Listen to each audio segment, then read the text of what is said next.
If you found $100 on the street, would you pick it up or keep walking? Of course you take the money. So why do you keep picking winners and not betting on them? That's why I go to MyBookie. It's fast, it's easy, and they pay you when you win. Let's face it, guys, where you're betting is just as important as who you're betting on. So do the smart thing this football season. If you're going to bet with MyBookie. Did you know you could bet on games after kickoff? If by the second half it looks like you're going to lose your bet, you can always just take the other side at MyBookie. Join now and MyBookie will double your first deposit. Use promo code Detroit100 to activate the offer. That's promo code DETROIT100. Visit mybookie.ag today. You play, you win, you get paid. Fellas, I want to tell you about a product that can improve your performance in the bedroom. And what better way to improve the quality of your life than to please the woman of your dreams? Blue Chew brings you the first chewable with the same FDA-approved active ingredients as Viagra and Cialis, so you know they work. Blue Chew is the fast and easy solution for any man looking to enhance their performance and step up their game. You don't have to be one of those guys that finishes quickly, or you don't have to be one of those guys that, at the end of the day, regrets not having a great sex life.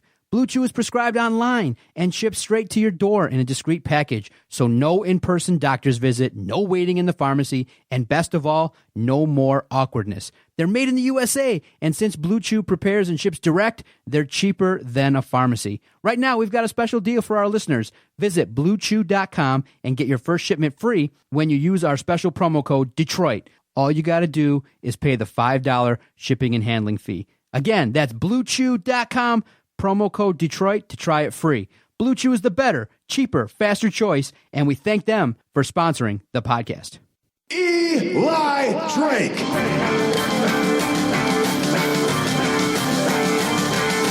That is just a fact of life.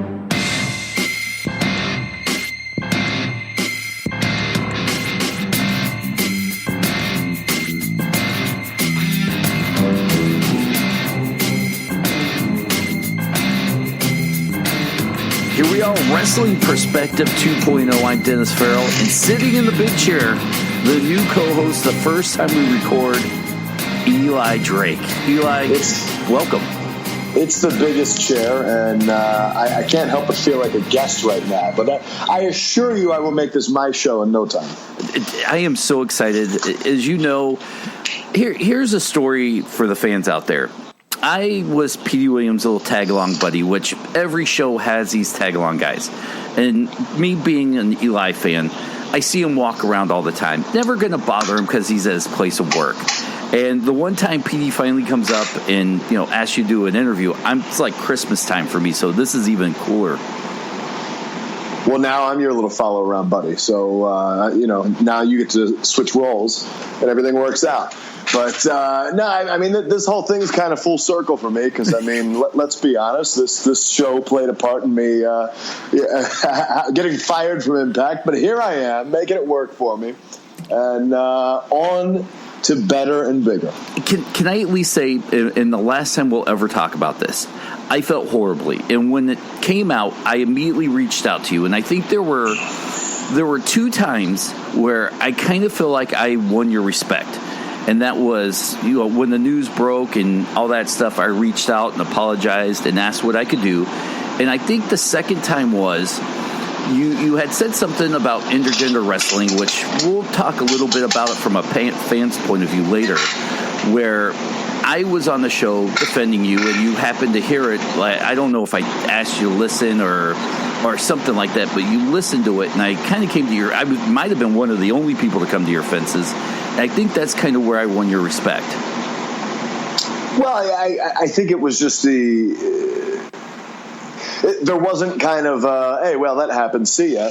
I guess the fact that you kind of reached out after that. But at the same time, I can't hold you responsible. I'm saying what I'm saying, and I'm responsible for it. And I don't really shy away from that. It's kind of, it's one of the things that's been me shooting myself in the foot throughout my career. But at the same time, I'm also holding on to my integrity. I'm also holding on to my principles and my values and the way that I feel about things. At the same time, if you really boil it down, the whole thing that happened was really just a misunderstanding because somebody printed one piece of the interview out of context And so I have to assume that that's all that was read or all that was heard, seen, whatever. And that's what led to what ultimately ended up happening as my demise at Impact, even though I was planning on leaving, 45, 50 days after that. So I think it was just a misunderstanding. After we talked it all out and figured it all out, we were able to move on. Actually, I'll be in Las Vegas this weekend while Impact's there because I'll be hanging out with some of the guys and girls that I'm still close friends with. There we go. All right, let's talk some news and stuff. Biggest news of the week, Chris Jericho loses the AEW title. Not like in a match, but I guess the story goes he's in Longhorn eating, comes out, the limo goes to pick somebody else up, comes back to grab him, the belt's gone, files a police report, missing. He finally gets it back today. Someone turned it in because they, and I'm doing the finger quotes, found it on the side of the road. Belt worth $30,000, Eli.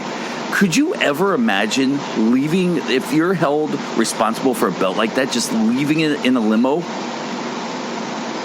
Holy shit. It's funny because before we got on the air here, you'd mentioned this to me, and I was like, wait, how do you lose it already? I thought you meant in a match. But now that I'm thinking about it, I didn't know any details. You're giving me these as we go. He was at a Longhorn with the title. Longhorn. That's a little weird. Longhorn. Longhorn's a fine establishment, but what are you taking the title on there for? Like, if you were at like Tao, or you were at Boa, or something like that, I get it.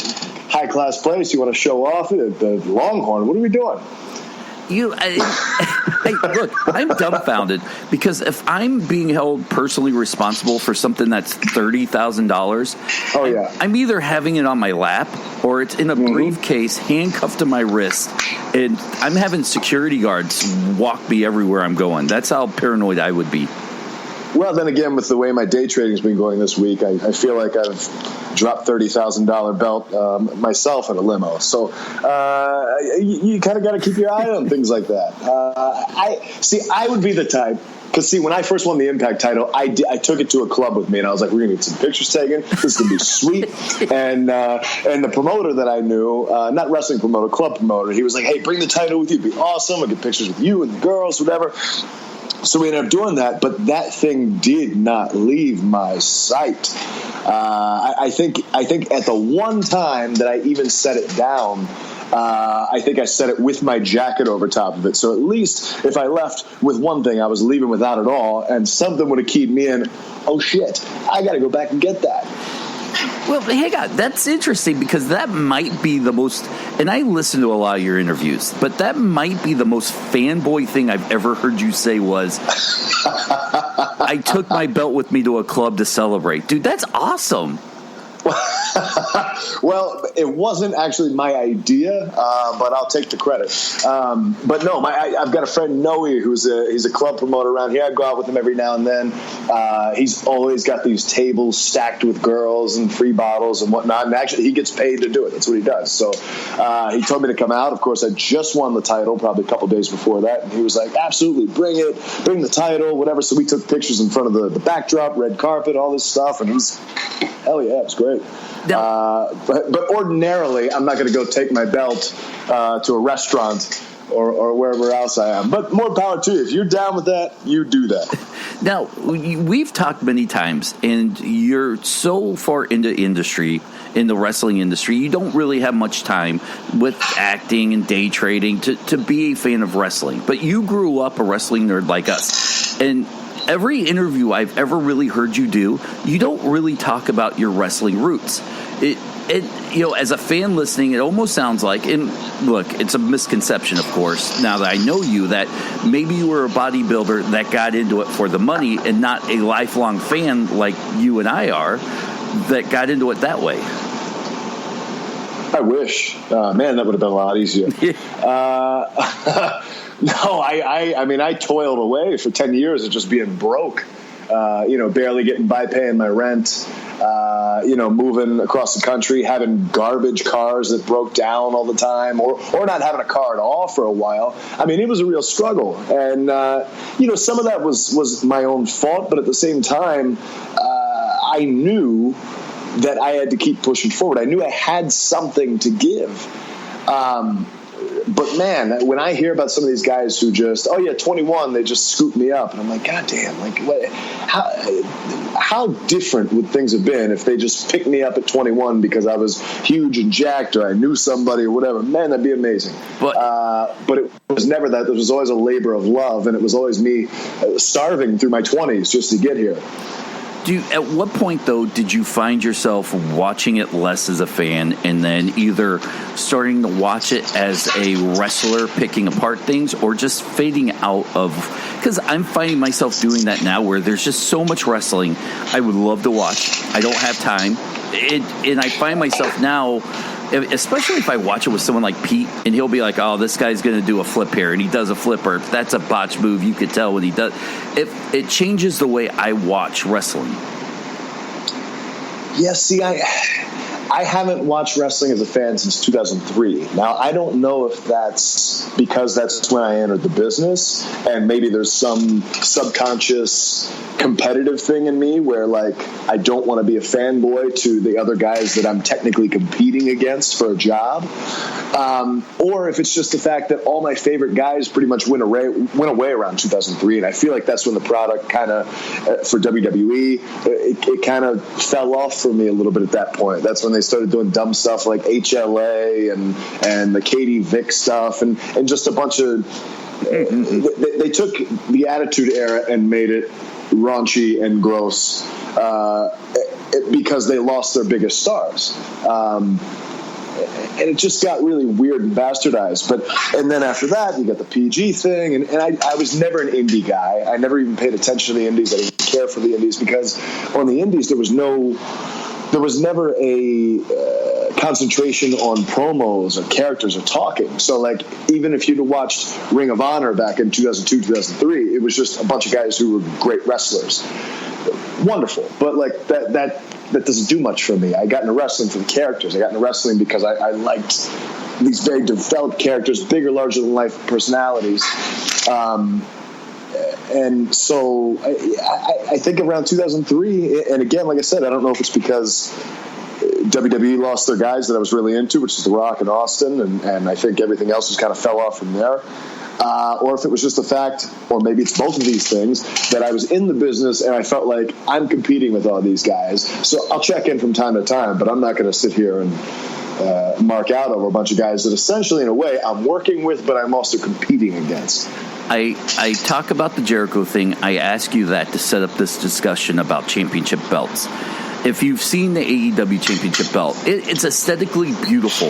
But when I saw it, and I'm going to bitch a little bit later about AEW in the streaming service they're using because it was horrible. I'm 41 years old. I got my first wrestling pay-per-view in 10 years, not counting WWE Network stuff. And I'm going to take someone to task here in a minute, but I saw the belt on Jericho's shoulders, and it just looked big and gaudy and took away from the moment. Now, as a guy who, A, is in the business, B, has held many belts around the world, are you a belt snob when it comes to, like, the aesthetic looks of a championship belt?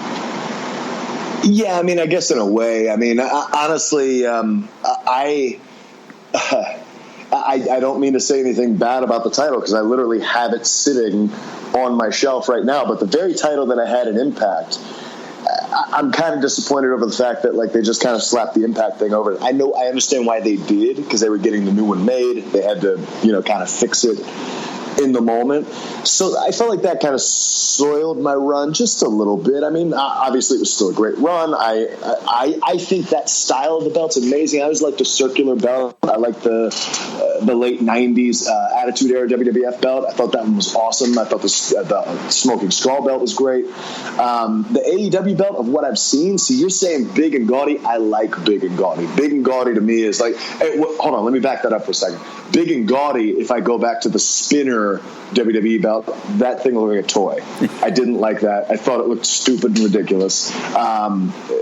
Big and gaudy within limits. But I do like the basic elements of the AEW belt of what I've seen of it. I haven't seen it in depth. I didn't see the pay-per-view, but the fact that they have a big, gaudy gold belt, there's not a lot to distract from it.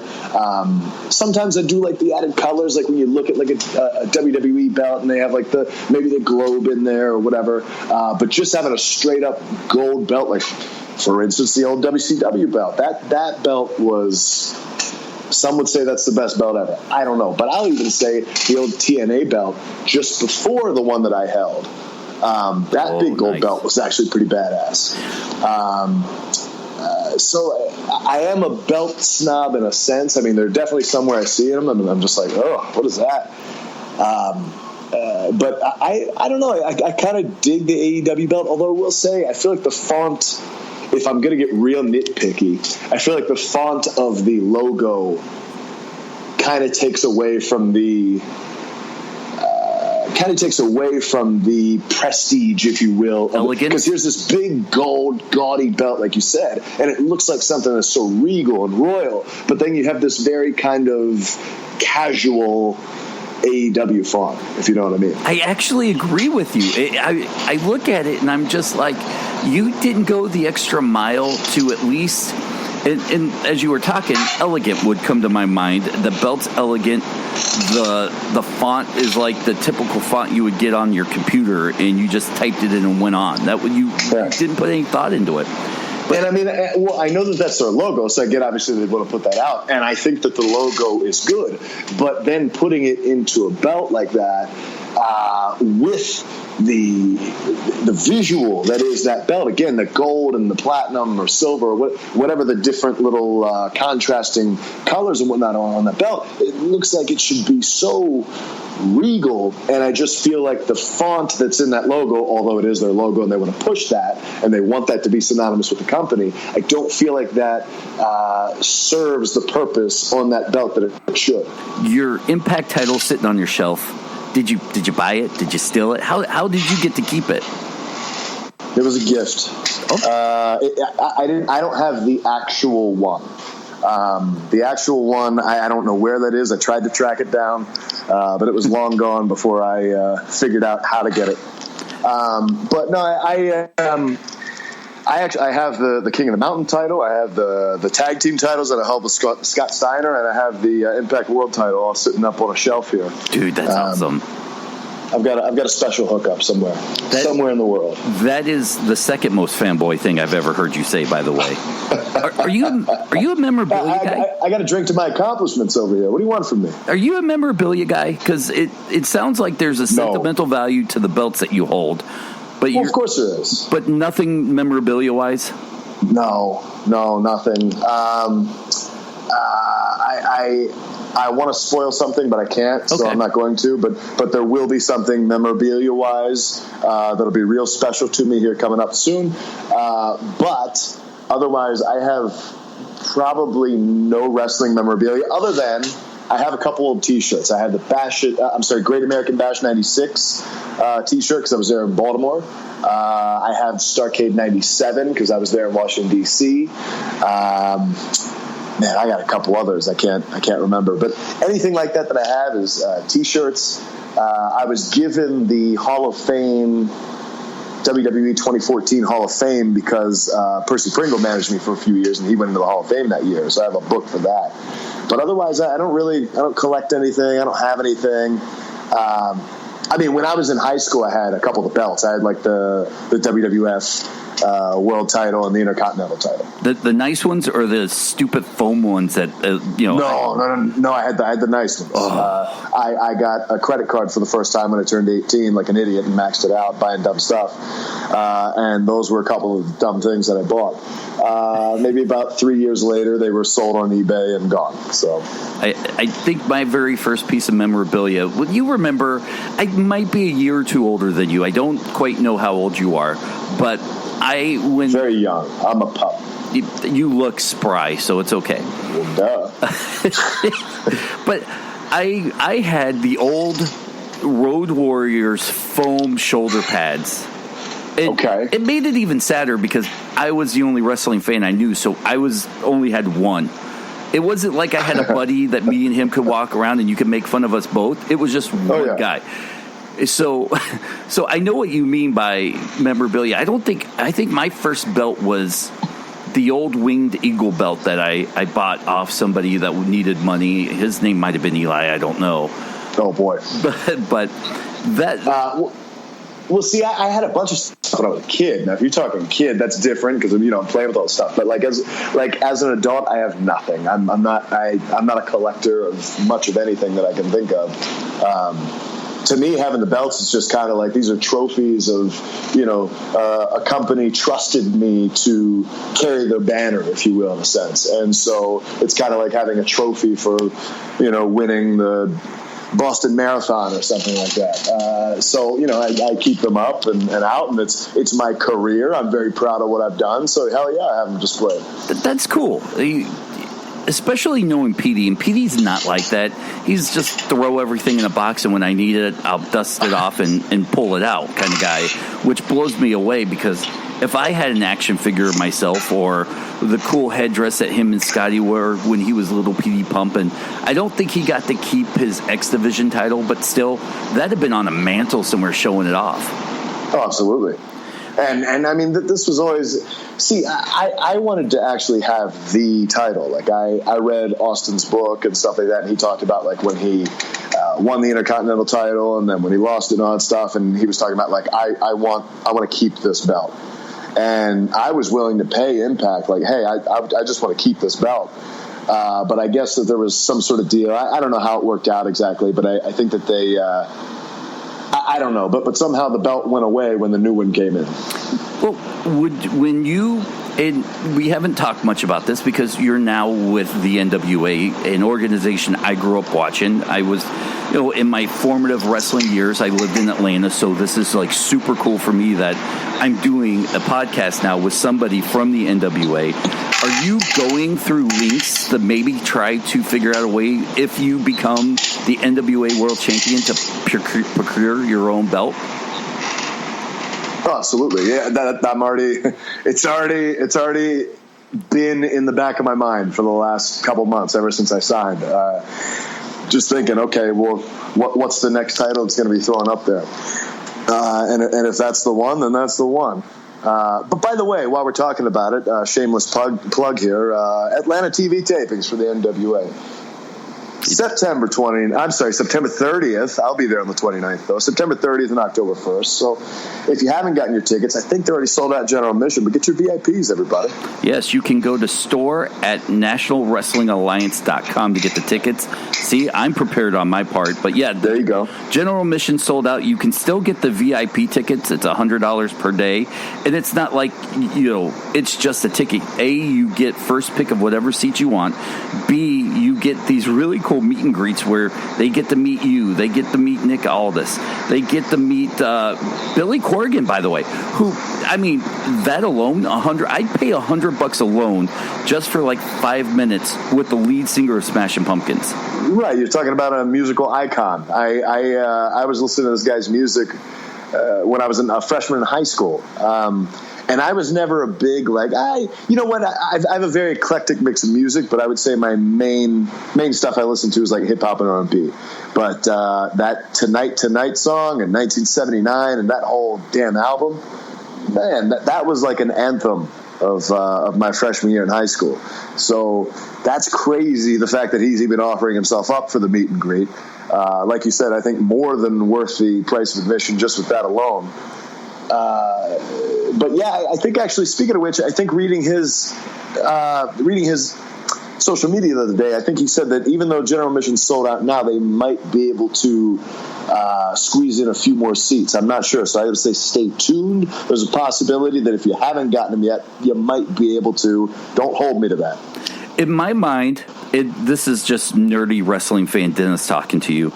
In my mind, I picture yourself going back and forth in negotiations with NWA, and then all of a sudden your phone rings, and it's Billy. He's like, Billy, or Eli, hi, it's Billy. Why don't you just sign with us? And how do you say no when Billy Corgan calls you? Tell me it went down something like that. Just lie to me. It was just like that. It was exactly. And at that point, I had no choice. That's how it happens, right? I mean, when Billy Corgan calls your cell phone, and even Petey, every time we did the podcast and, he came up, he still gushes like a 16-year-old girl. At the time, Billy came up to him at TNA and told him he was one of his favorite wrestlers. I mean, come on. Well, yeah, I mean, well, yeah, if any celebrity of that stature told me that, hell yeah, I'd be excited about that too. Let's move on now and talk about another topic. This was something I wanted to wait to a later show to get to, but I feel like this is a pretty good show. We're getting to know each other. It's like our first date almost. Where I'm kind of getting my paces here at this point. Going good so far? You having fun? This is an awful time, but I'll get better. It's not you, it's me. So, way back in the day, and we kind of alluded to this, where one of the things that came to your defense was, and it's not so much you, this isn't going towards an Eli Drake thing, but it's more of a complaint I have with wrestling fans now, was there was a whole thing in Impact with intergender wrestling, and we'll leave it at that. You guys can go out and do your homework. And I went on the podcast and defended you. It's not just you, but anyone else who was just kind of said, not a big fan of intergender. I personally am not a fan of intergender wrestling. I like women's wrestling. To me, you can interchange intergender wrestling with hardcore wrestling, attacks, stuff like that. It just doesn't do anything for me. But this new trend in wrestling now, at least social media-wise, is fans bullying wrestlers into agreeing with their point of view, where it blows my mind that if a wrestler comes out and says, you know what, I don't like the color orange, or I don't like, hardcore wrestling, and then all the hardcore wrestlers somehow band together and shame this guy into having to like their opinion, and it blows my mind now. Well, I mean, that's all of social media at this point. That's Twitter. It's funny because it's just like the Chappelle special that I just watched the other night. It's like it's the Twitter audience. It's the loud, verbose minority just yelling out. But I mean, look, if anybody wants to do intergender wrestling, I say do it. Do your thing. Do whatever you want. I don't care, but I don't want to do it. I don't think that it makes sense for what I want to do, where I want my character, my career to go. And look, I do the bar wrestling shows every now and then, and we always do dumb, silly stuff. And I do stuff that I would never, ever do on TV. But that's the difference. If you're going to do a show with serious storylines, and you can have comedy that fits, but if you're having completely ridiculous superpower things, or fire, throwing a Street Fighter like fireball in your match, or you're doing dumb stuff like it's really taken away and killing what you're doing. And people always say, well, the cat's out of the bag, people know it's not real. Well, that's the dumbest thing I've ever heard, because everybody knows that every TV show on TV isn't real, but at the same time, you still get involved with it because they're not rubbing it in your face. When you rub it in people's face that it's not real, and you're giving them the wink and the smile, you're taking them out of it. Now, there's a small audience, which you could look at as a large audience, but I think in the grand scheme of things, a small audience who's into the ironic parody wrestling in a sense. And I think that intergender wrestling falls under, generally, not always, there are exceptions, but in general, parody wrestling falls into, intergender wrestling falls into the category of parody for me. And the reason for that is, take the greatest, our show, be it not real, is a show that's based in some level of reality as a sports presentation. It's a dramatic sports presentation, but at the same time, nonetheless, the actual combat in the ring is supposed to be within the rules of the wrestling universe, be a sports presentation. And with that being the case, it has to align with what is real in our world. If LeBron James suddenly decides to go play in the NBA, he's not going to be scoring only 30 points a game or whatever he's doing now. He's going to be scoring like 100 or more points a game. What other women's sports do we have? If you take the greatest tennis player in the world and put him against Serena Williams, even she will tell you, she's even said it herself, he will murder her. There's actually videos. You can go look it up on YouTube and watch women even trying to return the serve of a man. Just trying to return the serve. And they couldn't even return the serve half the time. That's the case. There's just it's not a sexist thing. This is just truth. This is how the body works. This is how men and women work. We have more testosterone. We have bigger bone density. That's how it is. You can't do anything about that. I agree with you from the aspect of also that you have to protect your own character. You cannot trust the Eli Drake character to people in booking rooms where. And this isn't, against anybody else, but they're going to do what's best for their show or get them to Monday or Tuesday. They're not really worried about what's best for Eli Drake, today, tomorrow, or when he leaves the company. So you have to protect you in that character. For sure. I am my business. And I mean, look, is there a way that we could have made it work? Sure. Possibly. Yeah, I think so. But if that way of making it work isn't me just murdering a chick, I mean, unless she, like Awesome Kong, I'll do it. I'll go for it. Because that I believe. China, albeit she's not here with us anymore, but if she was, I could buy that. Because she was huge. She was big. She's bigger than half the dudes. Actually, probably more than half the dudes who are working anywhere in the world right now. It just has to look and be believable. And people use the example, what about the Big Show and Rey Mysterio? I thought that was dumb too. And that's not to take anything away from either of those guys. I've worked with Big Show before. He was awesome. I've worked with Rey Mysterio before. Awesome. They're both amazing. But it's stupid. It doesn't make sense. It's not believable. My brother's a great example. He's a casual wrestling fan. He's not super into it, but checks into it every now and then. When he sees something like that, he's like, this is so dumb, I want to turn the channel. Because he sees a 7'4" guy against a 5'6" guy. You lose all elements of believability. Right there proves you're not a hypocrite then. And that's what I like about you, is because you just made the case that, hey, not only do I not like it this way, but I don't like it this way either. So that shows that you're not a hypocrite or sexist. Yeah, I mean, like, to have a believable competitive match with somebody who is literally 100 pounds less than me and more than half a foot shorter than me, it doesn't serve our business well. It just doesn't.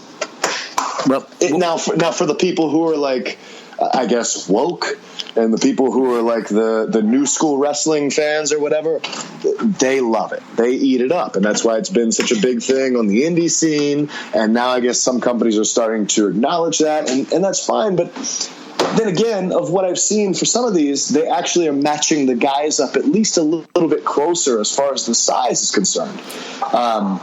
If you have a smaller guy against a girl, it at least makes a little bit more sense. How you feel about that is how I feel about like tax in wrestling. There's no storyline in any wrestling world that makes me believe that someone will pull out a bag of tacks, dump them on the ground, and someone will fall into them. I think that is the stupidest thing ever. And as a wrestler, and I know you've done it, and I shake my head because A, it takes a better man than me to want to do something like that, and B, like what do you? Okay, you fell in tax. How does that progress a storyline? Yeah, I mean, honestly, it's just shock and all in that moment. I'm not totally against. I don't want to ever do it again. I didn't even want to do it the day I did it. The only reason I did it was knowing the match it was abyss, and considering the fact that there is no way for this to go that's going to be pleasing, and except me going in. So I'm going to have to go in. And so that's what I did, because I thought it was the best reaction for that moment. It was the best thing to do in that moment. I don't ever want to do it again. I never was into really hardcore wrestling. I think if you build up to something like that, if you build up to a story like that, I get it. But to just have a hardcore match for the sake of having a hardcore match makes no sense to me. But I mean, I guess to your point, where'd these thumbtacks come from? Because I've never seen anything put up with some thumbtacks for them to just be under the ring. At the same time, there are chairs. That makes sense because chairs are all around. The table thing, that's questionable. I mean, you could maybe need a table for something. Who knows? And the ladder thing makes sense because maybe somebody's putting up lights before the show. They got to put the ladder somewhere. They put it underneath the ring. That all makes sense. But the tacks, to your point, I don't know. The hell are they doing there? Thank you so much. Let's do a quick plug for BlueChew.com. The only reason why you're here is because of BlueChew.com.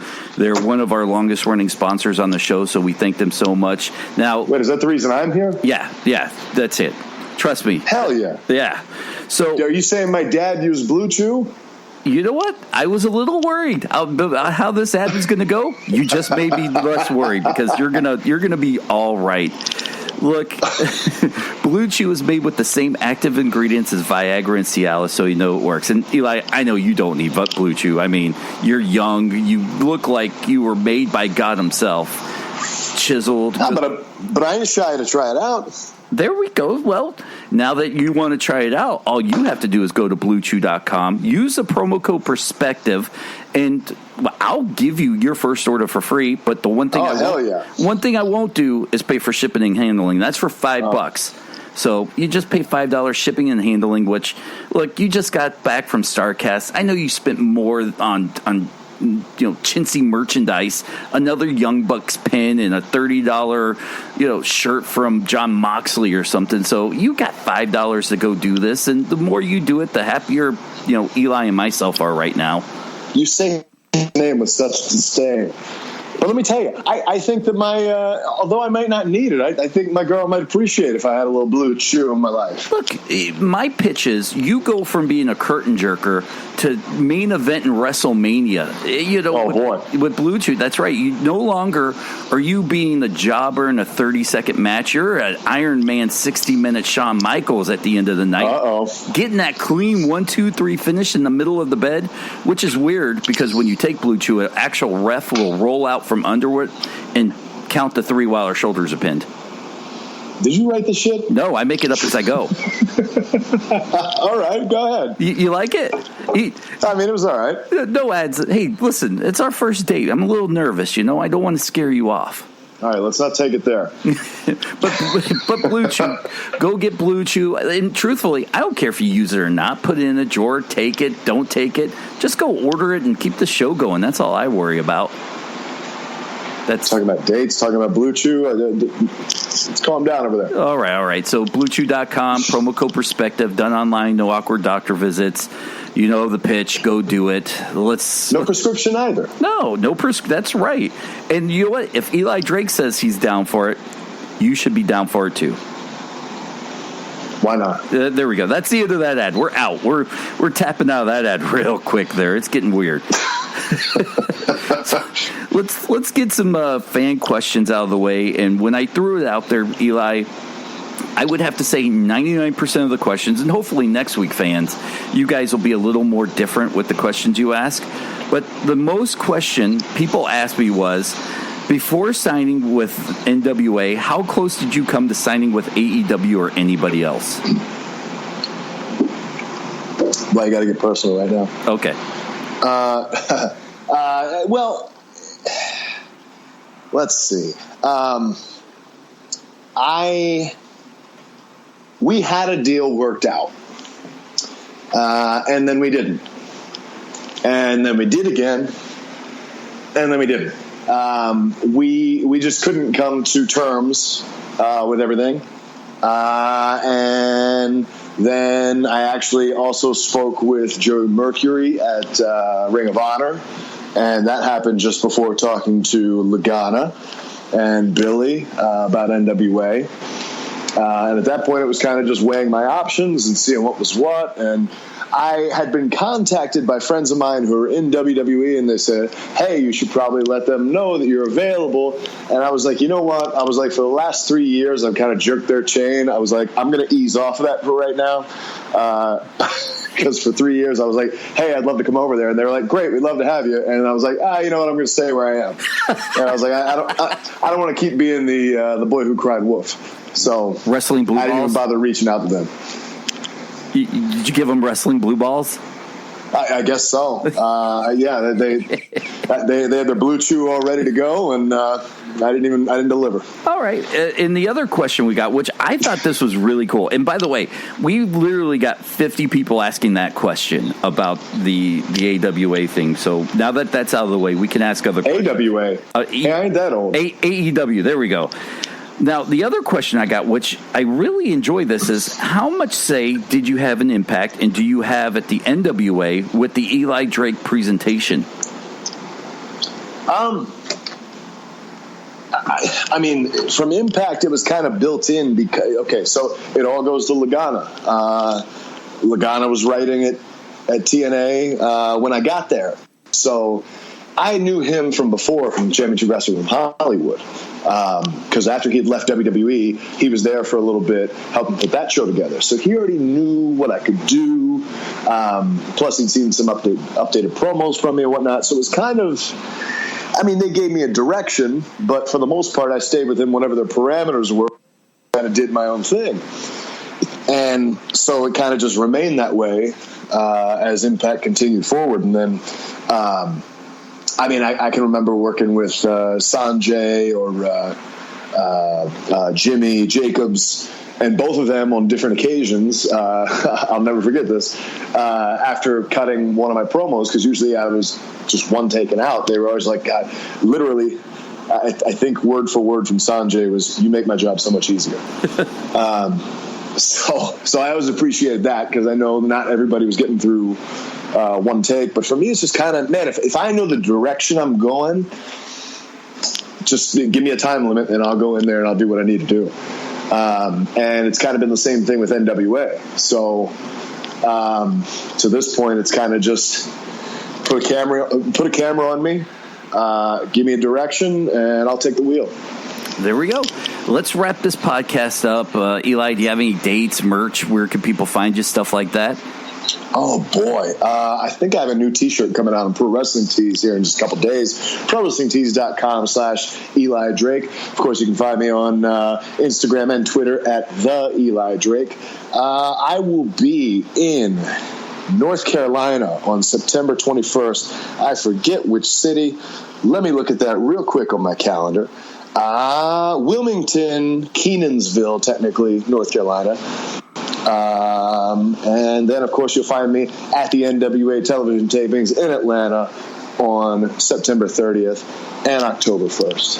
Follow me on Twitter at Dennis77Farrell. I mean, everybody else does. Maybe one day I can talk to Eli Drake into following me. Come on. I'll consider it. Boy, you're going to make me work for this follow, aren't you?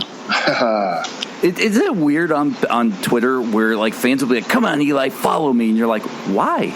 And I get that a lot too. People will be like, Dennis, will you follow me? Like, look, I get that. I'm like borderline Z-list, if anything.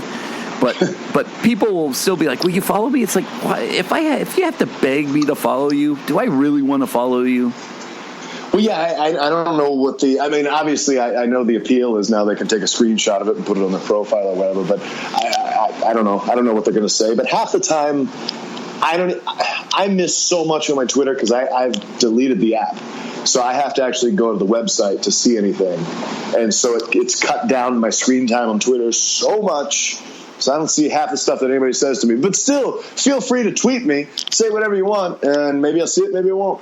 All right. Well, follow me on Twitter at Dennis77Farrell. Follow at Wrestling Perspective at WP_pod. Go to WrestlingPerspectivePodcast.com.